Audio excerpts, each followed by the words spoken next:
Good evening, everyone. It's definitely a family reunion feel. It's good to have you all here together tonight. My name is Seth Feeman. I serve as Executive Director and CEO here at the Frist Art Museum. Thank you for being here tonight with us. As is our custom at the Frist, I'd like to first offer a land acknowledgement. The Frist Art Museum sits on land the Cherokee and Shawnee Native peoples, elders, and their ancestors call their homeland. We acknowledge and pay respect to them and offer deep gratitude and respect to the land and water that support us. Today, we are very excited to welcome you to the opening panel discussion for the exhibition Avenues to a Great City, which is now on view, as many of you saw, in the Conte Community Art Gallery through December 14th. Access to the Conte Community Art Gallery is always free, so I hope you will come back and enjoy it often. Avenues to a Great City celebrates the 20th anniversary of the publication of the Plan of Nashville, which is a 50-year community-oriented master plan. To create the plan, over 800 adults and kids were asked for their ideas on how to improve the quality of life in Nashville and limit the negative effects of suburban sprawl. Their ideas are represented in the book and in our exhibition, which also highlights recent public and private developments influenced by the Plan of Nashville and the role and impact of transportation historically, presently, and in the future. The exhibition also features several artistic interpretations of the city by artists from our own community. The exhibition is organized by the Frist Art Museum with the Civic Design Center. It's been a great collaboration, and we're glad for it. It was co-curated by Veronica Foster from the Civic Design Center, the Frist Director of Education and Engagement, Ann Henderson, and the Frist Chief Curator, Mark Scala, along with Chelsea Behringer, the most awesome intern of all time, who is here with us tonight. I want to thank them all for developing such a beautiful and thoughtful exhibition and doing something which is really hard. They took the complex work of converting an idea that was originally intended for book format, you read it sitting in your lap, and converting it into something that you put on the wall, which takes a lot of ingenuity. It takes a lot of design thinking and a lot of creative minds. And so thank you to the Civic Design Center and their team, as well as the Frist team for putting it together.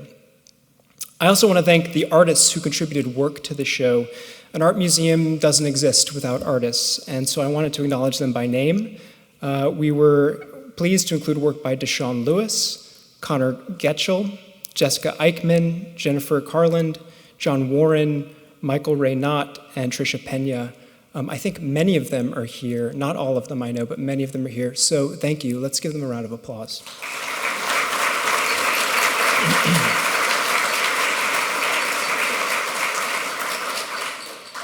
We have many special guests. In fact, I feel like pretty much everyone in the room is a special guest of some sort, so it's a little bit awkward to do this, but we have some special guests that I would like to acknowledge in particular. Mayor Freddie O'Connell, thank you for being here. Vice Mayor Angie Henderson, thank you for joining us just in time. Director of the Nashville Department of Transportation, Dinah Arcon. Choose How You Move Chief Program Officer, Sabrina Sussman. Assistant Director of Long Range Planning for Metro, John Houghton. And former Mayor Bill Purcell. Thank you all for being here.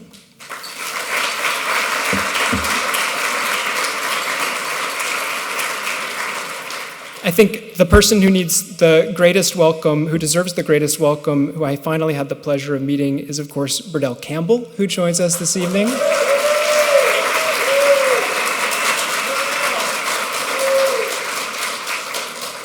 Our presentation of Avenues to a Great City is sponsored by HCA Healthcare TriStar Health.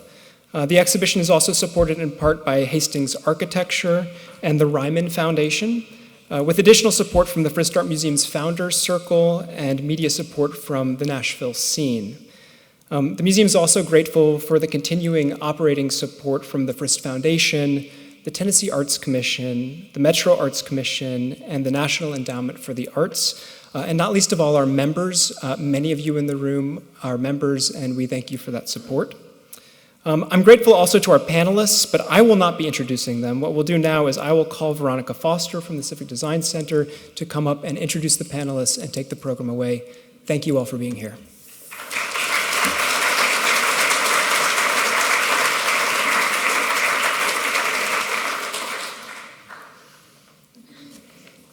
Thanks so much, Seth. And thanks so much, everyone, for being here. I mean, this is an incredible celebration for not only the Avenues to the Great City exhibition, but also the 20th anniversary of the Plan of Nashville. It's been my pleasure to work alongside Anne and Mark this past year to co-curate the exhibition. As Seth mentioned, we are lucky to have Mayor O'Connell in the audience, who actually participated in the Plan of Nashville as a community member and a part of the Urban Design Forum class. As our part in this effort wouldn't be possible without Hastings Architecture, as well as our 3 annual presenting sponsors, DLR Group and Mars Pet Care.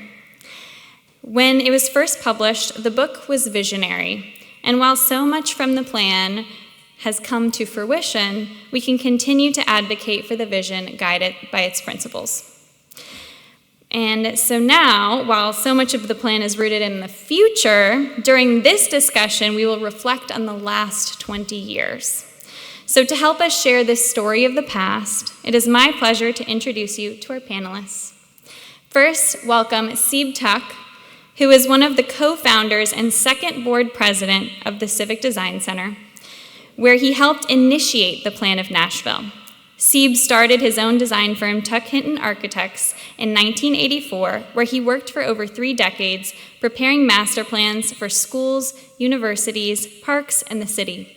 Some of their notable projects include the Bicentennial Capitol Mall, the Country Music Hall of Fame and Museum, Public Square, and of course, the Frist Art Museum.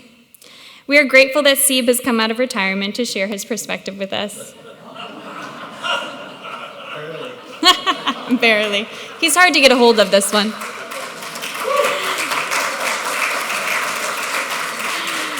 All right.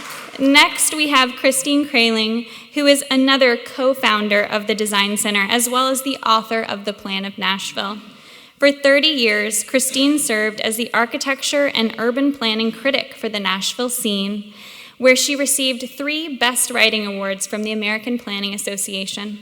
She made numerous contributions to Nashville in her time here, and we were lucky that she was able to join us from her now permanent home in Sea Ranch, California. Welcome back, Christine.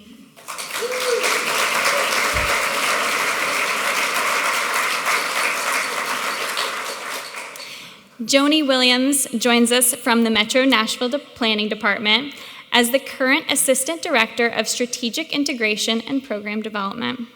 Joni first started at planning the year that the Plan of Nashville was published. She will share her experiences with the plan and its influence in city planning, and happy 20th Nashversary. Finally, I will turn it over to our illustrious leader and moderator, the Civic Design Center CEO, Gary Gaston. Gary first started at the Design Center to work on the Plan of Nashville, and he is the perfect person to guide us through this conversation reflecting on the past 20 years. So thanks so much, everyone, and get up here, and Gary, kick us off.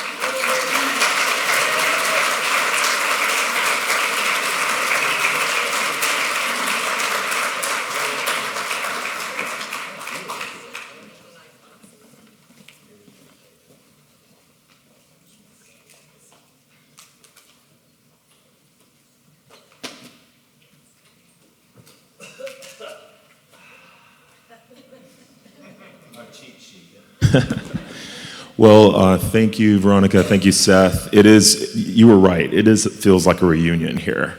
And so just walking through the gallery and seeing so many amazing faces, thank you all for coming. I do want to have a little interactive session with you all to start off with. So I'm just curious, how many people here actively were participants in the Plan of Nashville process? If you just raise your hand.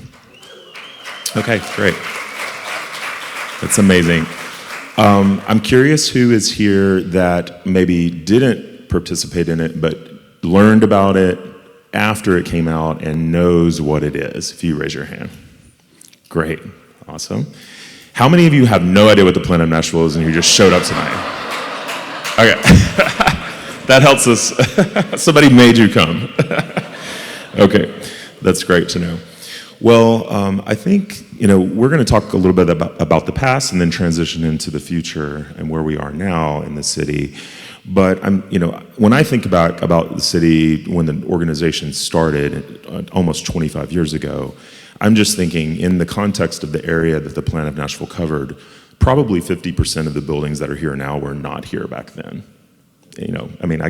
That's just my opinion, but I'm sure that that's close to being true. So, Seab, I'm going to start with you because you were a board member and you were one of the founders, and certainly you were the person that pushed forward overseeing the Plan of Nashville from the board side. Why did the city need something like this? And what was the reasoning for starting something so ambitious? Well, I'm going to back up a few years, maybe 5 years, 10 years or something like that, because I think it's important to see the context of where the city was at the time. Everybody's heard of the Franklin Corridor. That sort of started this whole thing. They wanted to put a 7-lane road through the middle of downtown Nashville, and a big fight sort of ensued because of that. And then, and Christine was involved, I think, with Ann Roberts doing a panel at the AIA, American Institute of Architects, about this. And then a bunch of us got together and said, we need to be able to talk about this or do something. We've got to get together because the city's going to get ahead of us. And at that point, there was a group that got together. That group decided we need to have a class. We all went to different schools. We have no idea what urban design's about, contemporary urban design, because really it was sort of changing through the 80s with the different colleges and schools, and we all had different educations. And so we basically sat down with Marlene, who was the new dean at UT, and said, we need somebody to come down here and teach us professionals about urban design. She brought down Mark Shemini, who then held a class for 9 months in 1995, I believe. We had about 55 people that went through that class. At the end of the class was like, we've got to continue to talk about this. This is a lot of things that we need to know. We need to know what projects are going on and make sure the city has the best opportunities that it has, because the city is going to spend the money. We need to make sure the money is spent where we think was the best way to spend it and get the most out of our funds. So the Urban Design Forum started. We were at Vanderbilt Institute for Public Policy, 1996, I believe it started. I think it was $50 annual dues, and that was really just to buy beer so we could all get juiced up before we had the conversations about the project, and it was really a lot of fun. But I might mention that Mayor Purcell, where's Mayor Purcell? There he is. Mayor Purcell was at VIPS at the time. He came to some of those, as well as Steve Turner and several other people. Steve was in the class. And of course, I find it interesting that once Mayor Purcell, we all supported him because he's the only mayor at the time that said he was going to have a design center or wanted to look at it. And he had enough trust in Kim Hawkins to say, hey, let's see about this. Kim calls me and Christine and Martin Roberts, a handful of people, and we talked about design centers for about a year, and then under his leadership and Kim's leadership, it got started. I happened to be the second president. The first president was Kim, and at that time, it was just keep the thing afloat. Raise the money, keep us afloat, let everybody know what in the world we're trying to do. And then I was the second president, and Mark Shemini, who now was really involved in the city. He had done the classes for several years, had been in the forum. He ran the Sobro charrette we had in 1997, I believe. And basically, Mark then told me as the design director, we need to do a plan. We've got to do the plan. You got to convince the board we got to do a plan. Why do we need to do a plan? He said, we've got to have something to measure what the community thinks versus what's really happening. So we know what we're losing, we know what we're gaining, and we have a vision of the whole community. So that went to the board. The board said, let's move forward on it. We started raising money for it, and that's how the process sort of started. The first thing we did was pull together a steering committee. The steering committee was Christine, me, Kim. The problem with naming names is half the people, like you just saw, were all involved in this. And I have to look at the book to give everybody credit for which design committee they were on, which part of the project they were involved in. But it was all divided up, and the basic idea was the steering committee was like the overseer of all the different maps and what the community said and how do we pull that together into one vision. That was their role, and also the process, overseeing the process. And the design committee was out in the neighborhood pulling together the designs. And that's sort of how it started. Mm-hmm. And I think what's really amazing about this is it was a brand new organization that started hosting all of these community meetings across the city and brought out hundreds and hundreds of people. And we talked about this. This was before planning was really, engaging the community, which it transformed into. But can you imagine like a city where that was missing? The Civic Design Center, the Nashville Civic Design Center became that. I think one of the interesting things was discussion about how we divide the city up. And you would think, well, the interstate's a boundary, the river's a boundary. And I remember Mark, he was just so good at what he did at that time. I mean, he was such an inspiration to all of us, I think. But he basically said, no, all the boundaries that you think of need to be in the middle of the neighborhoods. And so the 10 divisions started at the center of the city and went across the river. So like 4 or 5 neighborhoods included that, plus the interstate was divided into 10 different groups. So everybody had a little piece of everything. And I thought that was sort of different than I would have done it, but definitely the right way to do it. Yeah. I didn't know enough to know what Well, to I say. mean, Mark was so amazing at that, and I think what we realized as a city, I mean, this is basically it was the inner core and then essentially the surrounding, urban neighborhoods. But Christine, you wrote something so brilliant. I always thought the analogy is amazing, is that you have to have a healthy heart of the city to have really a truly overall healthy city. And Nashville did not have a healthy heart. So I'm just curious if you could take on that. You came in, you were involved in the organization, but they somehow or another got you involved in writing the book too. So well, I was in a sort of balancing position. Wait, before I talk, I just want to thank all my friends for showing up tonight. Any chance we can get her to come back, we try. It's a great homecoming, and I really, really appreciate it. I also felt very at home today when I opened up the scene and saw that I was quoted as disparaging a former government official. That made me feel really quite at home as well.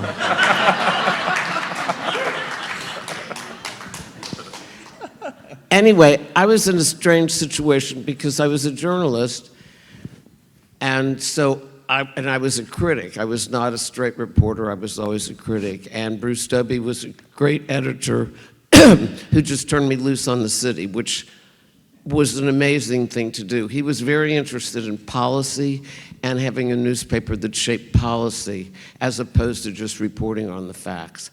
And that was really very rare. And he was aware that there was this sort of climate of expectations in the city was rising, that people had been, Bill Purcell grew up in Philadelphia, Phil Bredesen, Monument Avenue in Boston was his favorite street. There were these, people who had expectations different than, say, Bill Boner, the previous mayor, had about what the city could be like. And I think it's significant. One of the, I think it was 1996, the You Are So Nashville was, if you're still here when you never thought you would stay here that long.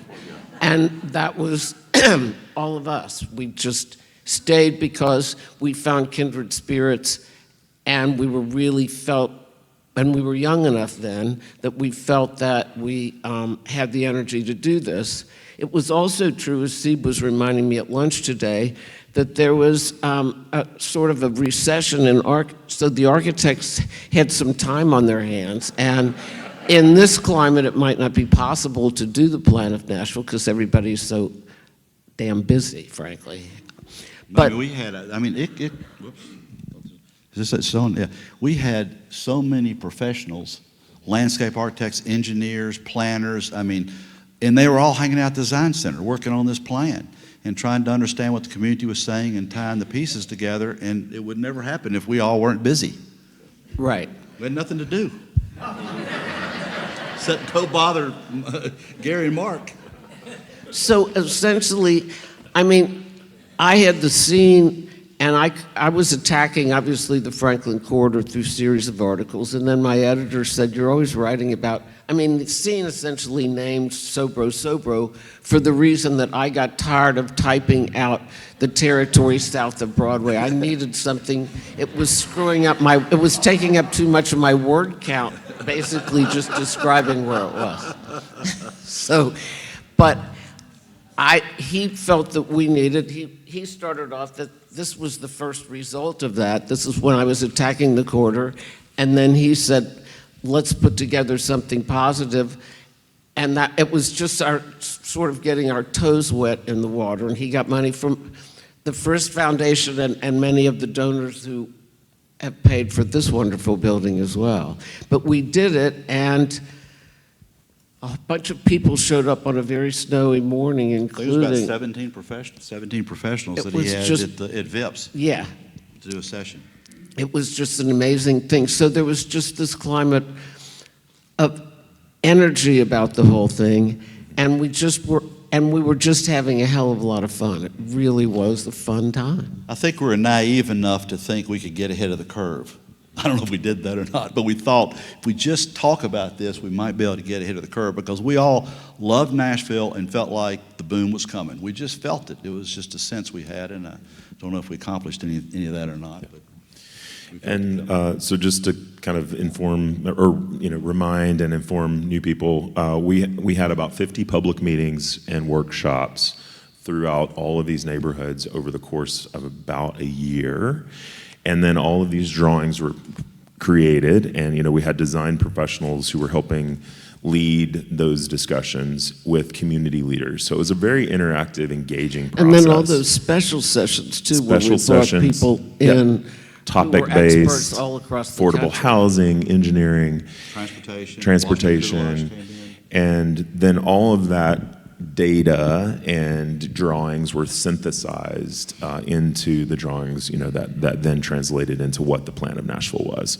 So I think, maybe Christine, we don't have to spend, we could probably have a whole session on just, creating a book, and that everything. I know Deborah Brewington's here. I see Judy Orr's here, I think I saw. And so Vanderbilt was an amazing partner to say, we're going to step up and actually put this publication together. I think when I started as design assistant, so I was just, kind of like helping lead or work on the drawings, but I didn't know all the depth that went into actually creating a book, which was initially envisioned as, I think, a 75-page pamphlet, and then led to, this amazing book.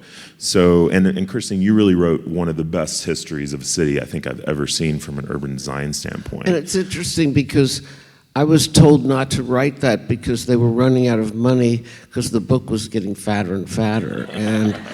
And so we had to appeal to Steve Turner to pay for the history chapter. Yeah. Right. And I think, it was the most fun for me to write. Just, Thank you, Steve. It was... Yeah.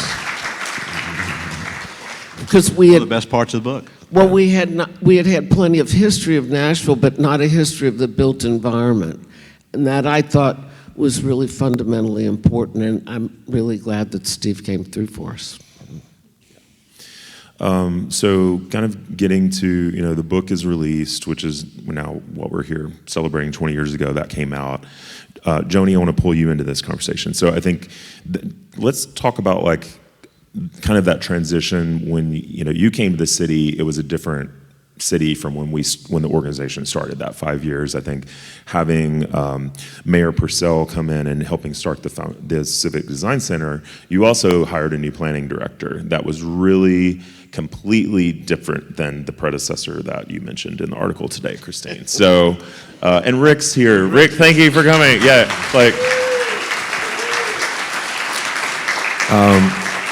I think, we were really lucky to have two things happening. I think Rick coming when the organization started was the key that really made it all kind of coalesce. And then also TK Davis is here, who was our second design director, and you really came along when the book was published. Thank you, TK.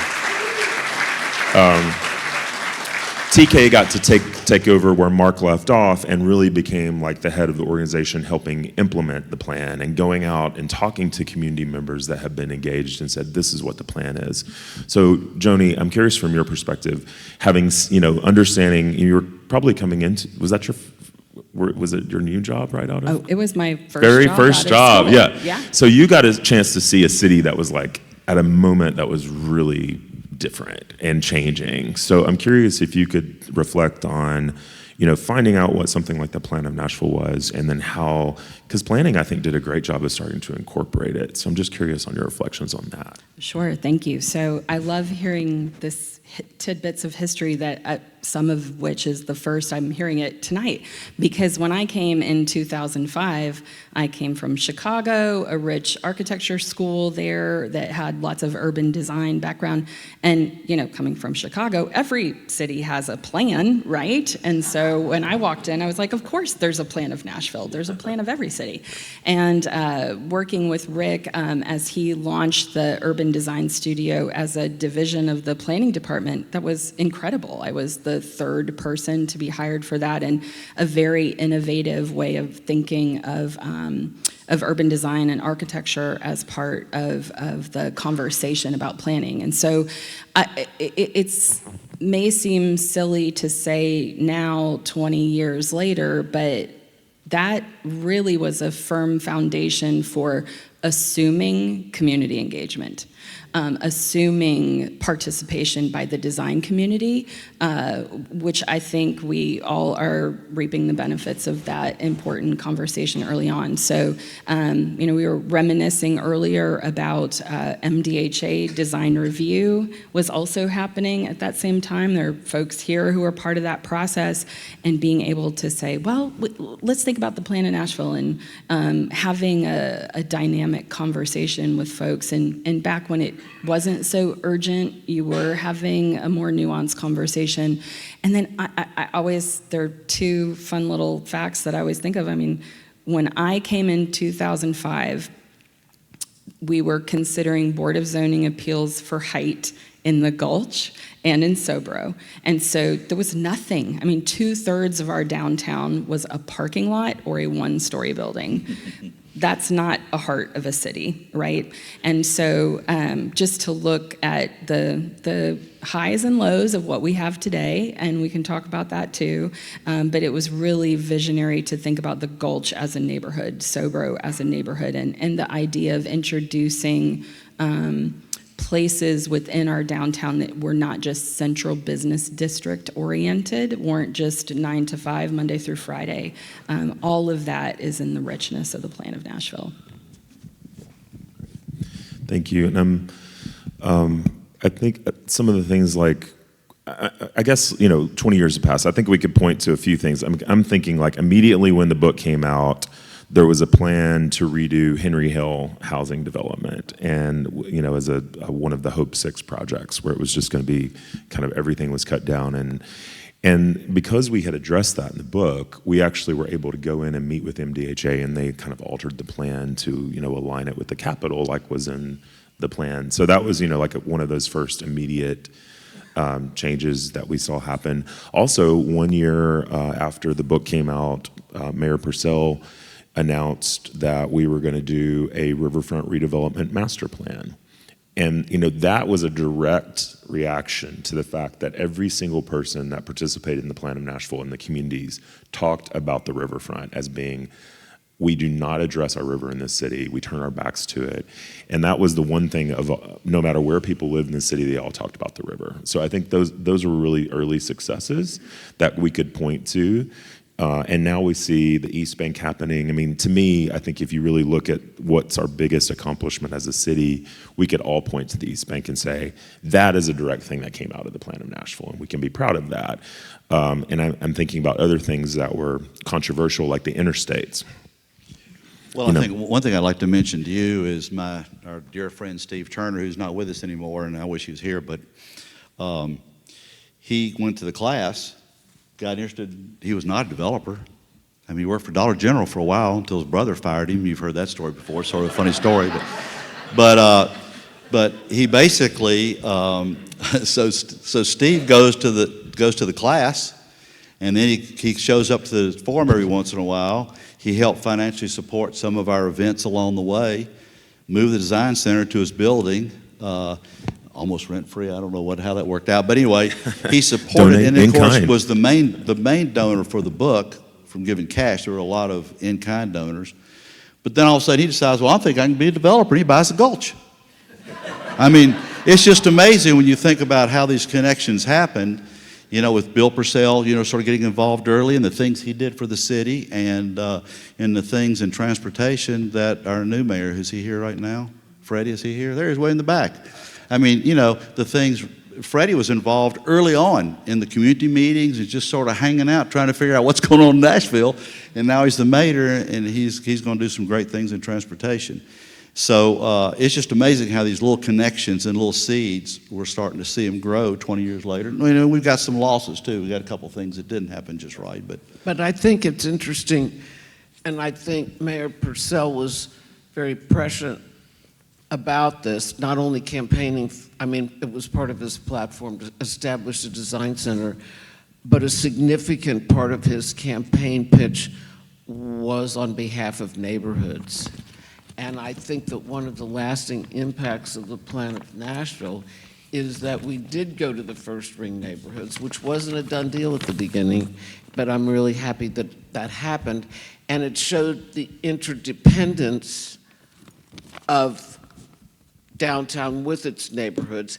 And today I would basically posit that downtown, not as an economic tourism entity and force of energy, financial energy in the city, but in terms of its livability, the neighborhoods are really cleaning downtown's clock, if you know what I mean, because they are incredibly livable places, which is why they're so expensive to live in now. But I think downtown is very dependent on the neighborhoods now to provide it sort of with a reason for being beyond just Lower Broadway. And I know that's a huge economic engine for the city, and I'm not decrying that, but downtown, that was the result of a different plan. People have come up to me since I've been back. It's really been fascinating because I do not feel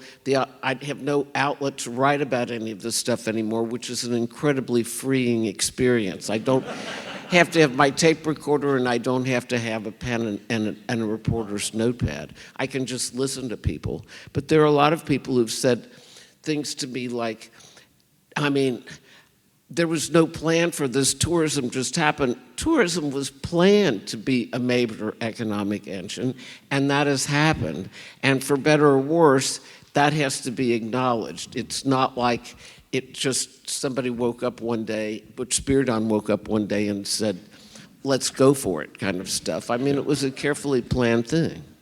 You asked me about the interstates. And I diverted into transportation. Yeah.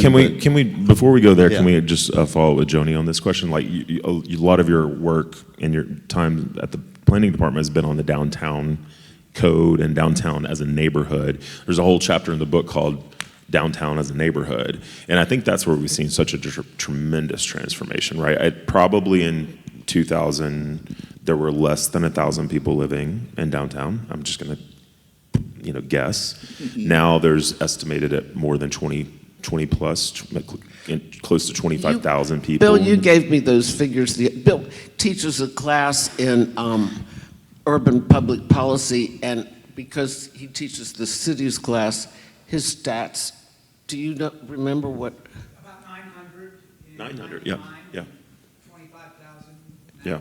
Okay, 999 and 25,000 now. Yeah. So from your perspective, just this idea of downtown as a neighborhood and how that is, I think, also like the juxtaposition of that is with the tourism and everything. How do we make Nashville, a downtown Nashville, a better neighborhood, and what type of work are you doing that maybe was inspired by the Plan of Nashville? Sure, thank you. That's a great question, and I think it's continuous work. That's something that our director, Lucy Kempf, often talks about, is that planning is continuous. You're not going to reach the ultimate solution at some moment in time. It's continuous work and continuous refinement. So I believe the partnership, the downtown partnership, also says there's one dog for every 3 residents downtown, something like that. So a lot more than children. A lot more than children, and we're short on dog parks.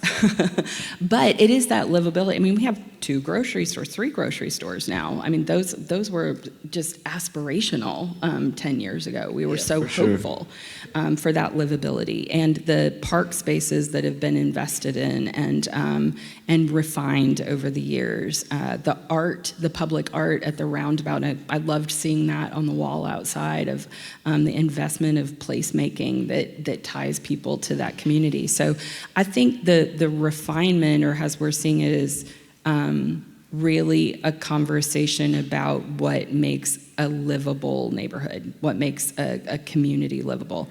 Key components are that sense of place, whether it's art, historic preservation, meaningful streets, walkability on the streets.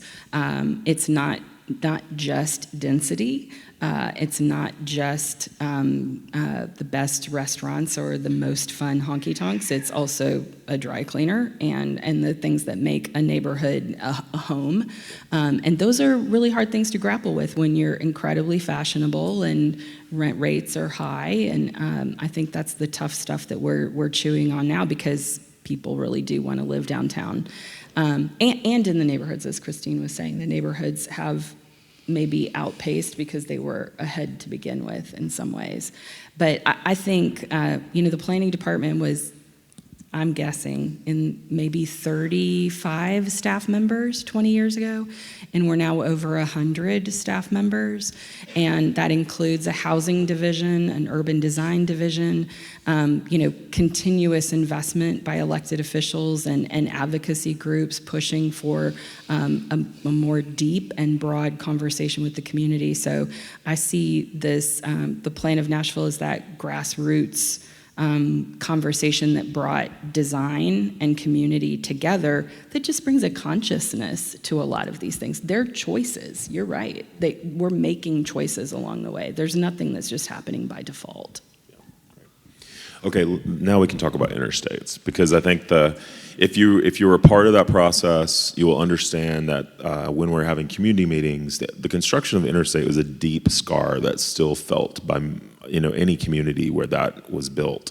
And so when we were coming back and trying to reflect this in a vision plan that we heard from the people, we were like, well, we have to address this, right? And I remember there being there were some people that were like, we can't suggest removing the interstates, like that, that's just not going to happen, and it's never possible.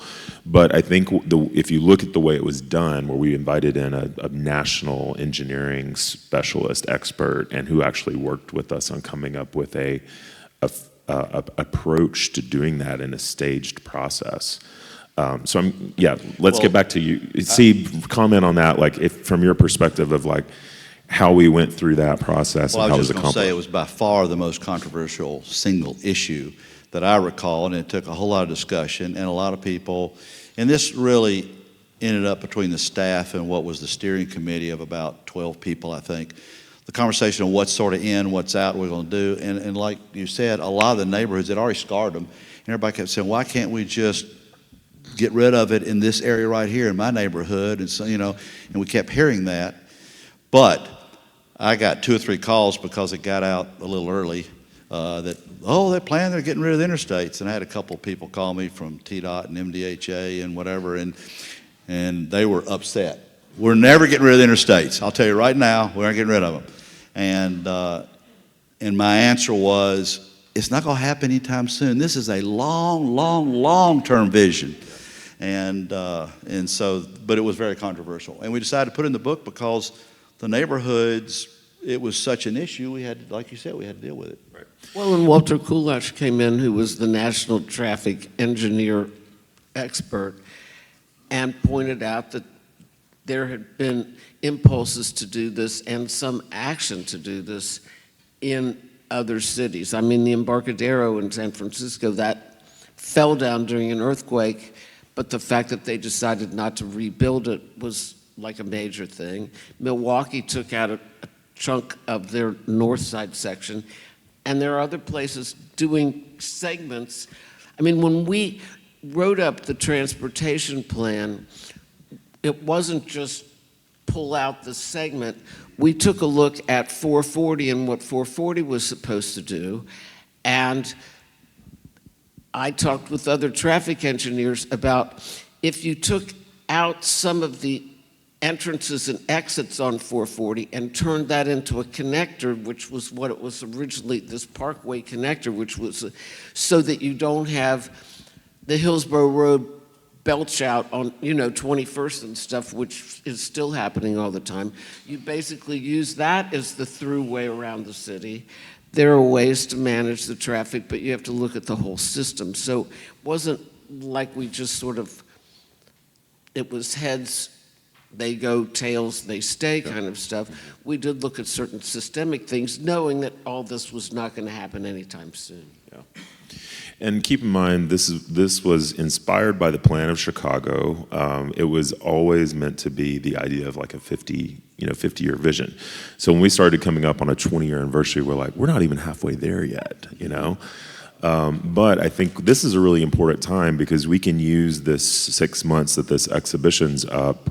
We're planning on having a workshop here in December before the exhibition comes down, and we want to kind of use that time to get us towards that halfway point. So like we'll reconvene community members and look at what we need to do to get us to the 25-year. But I guess we're going to do some time for Q&A. I was going to say one thing real quick. You go first. I was just going to say, you all have done a lot of studies also about covering the interstate of there- West End. right. And of course, that's sort of like, okay, we didn't get rid of the interstate, but we sort of And did. that's and that happening, solves right. the problem. Yeah. That sort of solves part of the problem. Dallas did that. Dallas did it, Seattle's yeah. done that. I think my personal kind of pet project of the would be, we're still working on the East Bank. We're working to make sure that's all done right. We can say, yeah, that's a success. I think the interstate stuff and the cappings, when the East Bank's built, it's actually taking out a few of those cloverleaf intersections. That is an example of implementing the interstate portion. I think we can do a lot to reconnect the communities that were severed by the interstate construction by some of those steps. So it doesn't have to be removing it. It can be mitigating the negative aspects of it and reconnecting communities. So we'll really be focused on that as some of the next steps of work over the next 20 years. And I would just like to say that I think the East Bank plan is a real challenge. I mean, not that the Plan of Nashville has a blueprint for the East Bank, but I think the principles to which UTD and Marlene Davis contributed so much, she shaped them originally. She's here in the audience, and we have to thank her for that as well.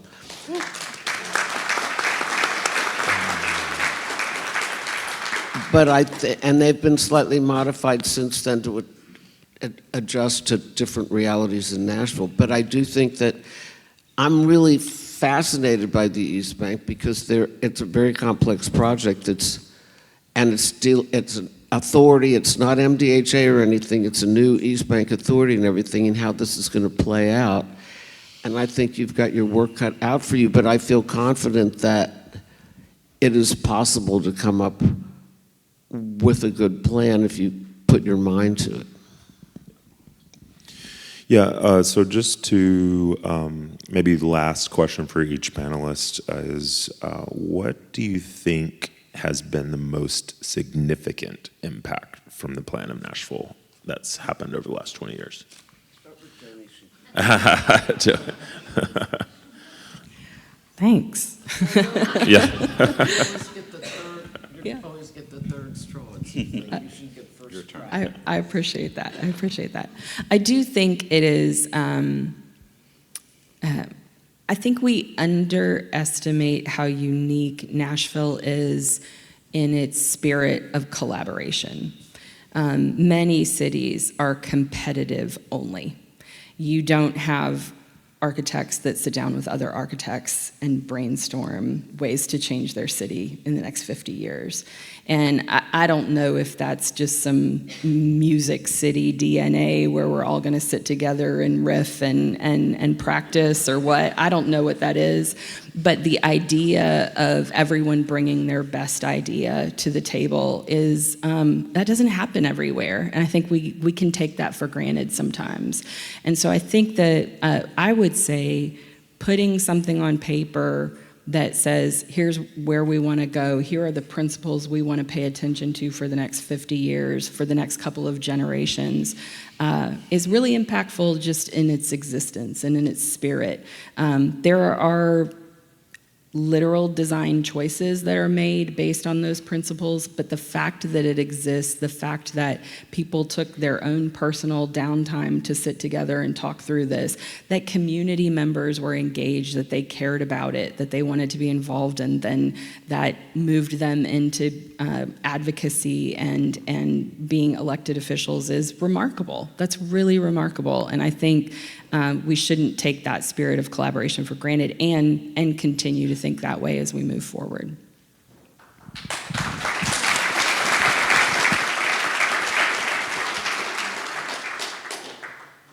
I was thinking about this earlier, and this is going to sound very abstract, but I think that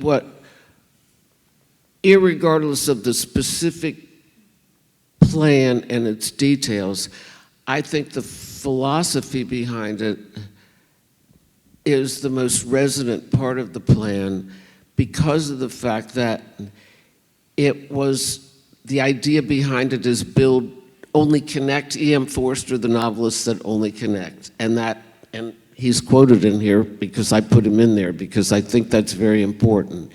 What this is about is building connective tissue. And if you think about what happened in the planning of America, say after World War II, it was a philosophy not outspoken and perhaps not even conscious, but it was a philosophy of segregation, racial segregation, economic segregation, segregation of land uses, all that sort of thing. And this doesn't do that. This says the opposite, and that, I think, is the biggest contribution. I'd have to say that, so right off the bat, I think the three major neighborhoods that were mostly guided by the plan, I believe, and I've already mentioned the Gulch, but I think Rolling Mill Hill was another one, which MDHA was heavily involved in, and really heavily involved in the Plan of Nashville. They actually had employed Judy Steele that was there for the early start of it, and several others. But I think and now the East Bank we talked about. So those are three large neighborhoods that have sort of just, we dreamed of getting rid of Steiner Lift 30, 40 years ago. And but I think the other thing I want to say, sort of about connectivity, what Christine said, is I think one of the losses that we've had is, and it's the hardest thing to get, and that is the public realm or the public street. It's easy to come in and get a building here and a building there on a block, but they should be the background. The streets, the axes, ending the street with art or a very prominent building, those are things that are very difficult because it involves much more than one person building a building on a site. And I don't know how we make that happen. I don't know how that happens, but there are some very good things in here about those axes, and to me, that's what makes a city great. That's what makes Washington and Paris fabulous cities, because of the axes and the alignments and things that give the city sort of a broader reading. And our city's going to lose that if we don't have, of course, both of them were sort of done by dictators in a way. I mean, it wasn't a political process. And go do this, build Washington and, build Paris. But we can't do it quite like that. But it's hard. It's a hard thing to do in a city that exists to try to make those happen. We made it happen at the end of KVB with the art that you mentioned, the roundabout there. It happens at whatever street that is. It goes down, ends in the Sin Theater, and has the sculpture.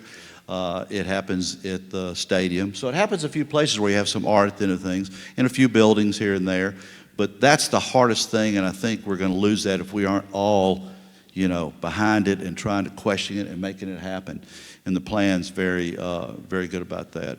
The other loss that I want to say, just from my ex-partner sitting here, is the loss of the park in front of Ryman. I think that's a bad thing, and it could have happened, but it didn't happen. And all the plan said is, let's just put a little green space there so we can take a picture of the front of that building, put a tent up, have events there, and it didn't happen. And there's no really good reason it didn't happen. It just didn't happen, and it should have happened. That's a bad loss, I think. Yeah. Thank you, Kim.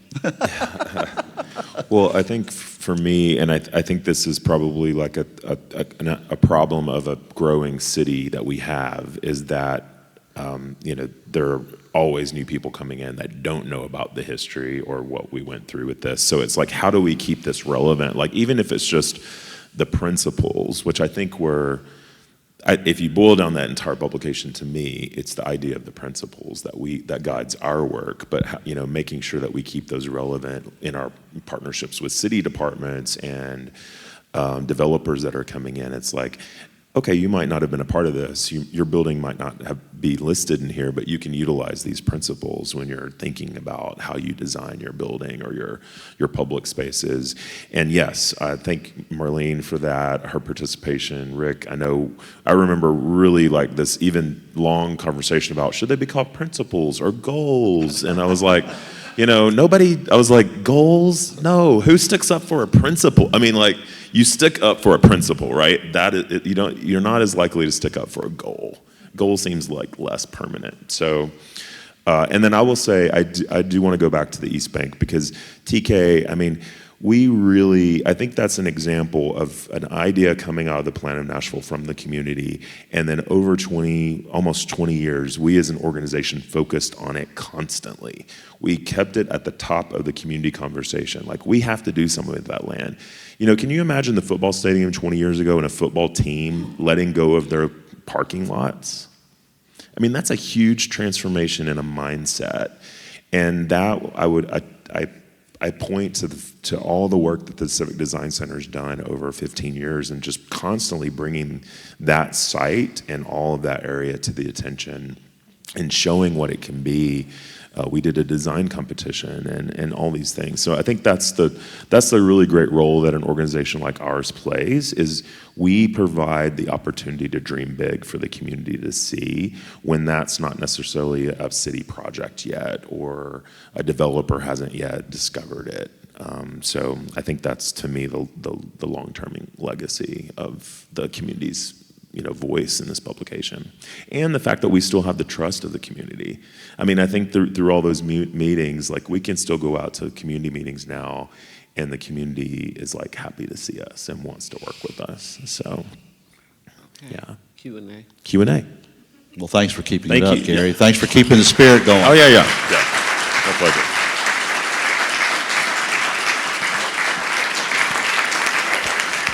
So we do have a few minutes. If we'd love to see some of our friends in the audience that have. I saw a hand back there. We have a mic. So.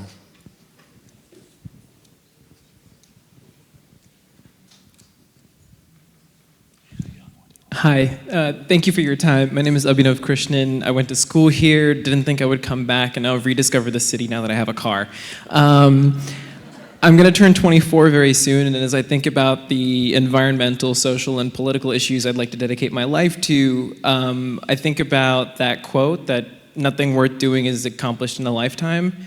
And so I'm curious to hear how it felt when you started this project, knowing that you may not see the end of it.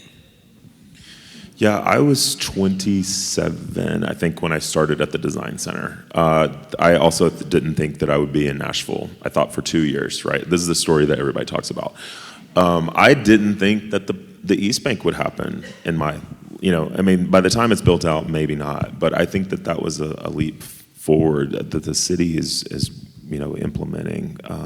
So yeah, I think it is a commitment. I didn't leave this city because I found this organization, and I was so excited that something like this existed that I knew I could plug into and be a part of helping change the community. And I think, Seab, you said the same thing. Yeah. Like, do you think this is one of the most, important things you've been engaged with? Yeah. Well, I was 55 when this book was published, so I certainly didn't expect to see implementation, and I don't now that I'm 75.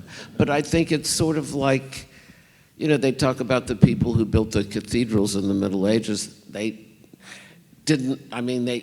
labored and labored, and the cathedral wasn't finished in their lifetime. It's just something that you have to do if you have a commitment to either a faith in cathedral building or a faith in city building. I couldn't see too much in the future. I just wanted to get the damn book finished. And then somehow or another, I convinced Christine to write a second book that we did, 10 years, when we did a second book together 10 years later. It was like, Phil. Can't hear you in the back. I have a mic. Thank you, guys. This has been so cool to talk about the 90s and the 2000s, and we can forget all the bad stuff and enjoy, the success, right? But my thought is about this city and this world is going to face the wrath of climate change. And I challenge us, in this state, I don't feel like anybody's thinking about it much. I know there are efforts by Mayor Freddie and others, but I don't think we're doing nearly enough to think about how this city will survive, how this state, how this world. I have a question. Does Nashville have a climate change plan? The only reason I say this, I live in a planned community in Northern California now and just finished working on the infrastructure section of our comprehensive environmental plan, which we do every 10 years. I mean, it's California. I mean, they're nuts up there. Only got 5 of them. But in any case, I've always wondered, because I know there are other cities that are actually doing planning for climate change in terms of, not that you can predict everything, but in terms of water rising or what facilities you need if the temperature gets routinely hotter for longer, or drought happens, or in the case of the middle of the country, it seems like one of the things that Hunter G. was talking about the other night was these atmospheric river storms that happened occasionally, and now they're walloping the heck out of Tennessee much more frequently. And I'm just curious about what planning is happening for that. I'm happy to chime in and let you all know about an initiative that we're getting started on at the planning department, the conservation ecology strategy. We are working on with a consultant and hope to engage in that in the coming months and have a very extroverted process that the Plan of Nashville helps us establish, but it is countywide. So I think we have, while the Plan of Nashville may be sort of focused on the heart of our city, we are embedded in this larger county that's incredibly diverse in its topography, its land features, and its assets and its difficulties related to natural features and the potential effects of climate change in each one of those different kinds of environments. So keep an eye out for that. I didn't expect to be pitching a project that's in the works, but I'm excited to tell you about that. The conservation ecology strategy that it's going to be a very robust process, countywide discussion about reclaiming riverfronts, planning for different effects in the future. And it'll be probably 12 to 18 months because we expect rigorous community engagement. If we have one more question, yeah.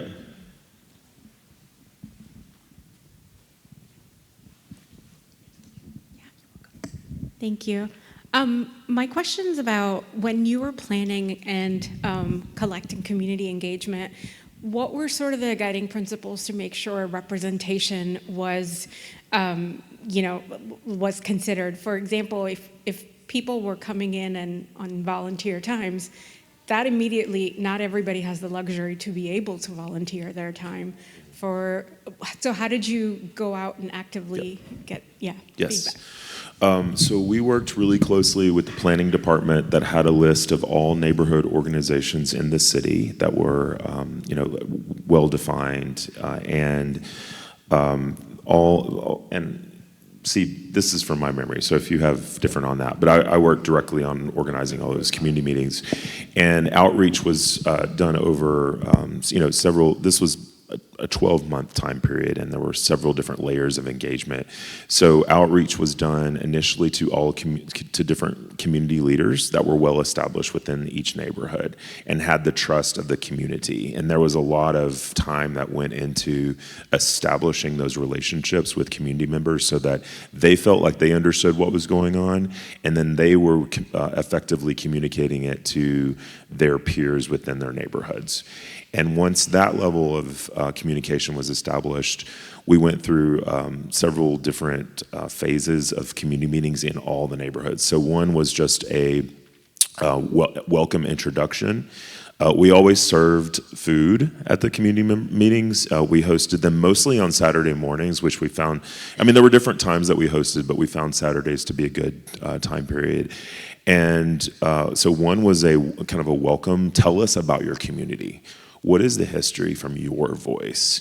And we actually had this really great process where we created a timeline. And so we asked in the meetings, we asked people to tell us your memories of your community. And we would actually write down all the comments and we put that onto the timeline. And then we would go back and incorporate that into the design of the timeline to establish the narrative, like the history, oral histories of each neighborhood. And then we had a formalized session with maps where it was like, tell us about your community. And we asked a series of questions and we would draw that on the maps. That was then taken back and put in. And then we finally had a visioning session where we asked people, what would you like to see? What have your challenges been and what would you really like the vision of your future neighborhood to be? And then when we finally finished all of that, we had one final meeting, and those were all done in like segments around the community because it was like, these are your neighborhoods. And then we brought together everybody and we had what we called a building consensus workshop with all of the different neighborhoods around the city, and we asked a series of questions that were both quantitative and qualitative of like, do you agree, here's something that we heard, do you agree with this, would you like to see this happen? So it was I think it was my first time that as a fairly young person out of school, I had never seen such a really incredibly depth to community engagement efforts before. And again, I think that still resonates with the people that participated, that have a trust for this organization and the way it goes about doing things. So that was very important. I just wanted to add one comment that I think there's an opportunity for the next planners and the future developers to think about people who are not part of a community. I think we reach out to community leaders, and that helps us reach people who are part of a network, part of an existing group. But there are people who have disabilities, people with other challenges who are not able to participate in any of those communities. And maybe there are some creative outreach ways that we need to hear their voice as well. Yes, thank you so much. That's right. Yeah. I think obviously having the internet now would help a lot. That was a little new back then, wasn't it? Yeah, there was no online back then. Stuff. It's like we're all drawing by hand. Yes. And I would love to talk to you more and like our team too on ideas that you have. We are out of time, so before we close, I want to give a plug for while this exhibition is up through the end of December, we are going to have a whole series of events that are plugged into this exhibition. So August, what's the date in August for Pachakcha? 21st, August 21st. You'll be seeing communication about this, but that's going to be here in this space, and it's our Pekakucha Pachakcha event, which is the 20 slides, 20 seconds each. It's a really amazing event.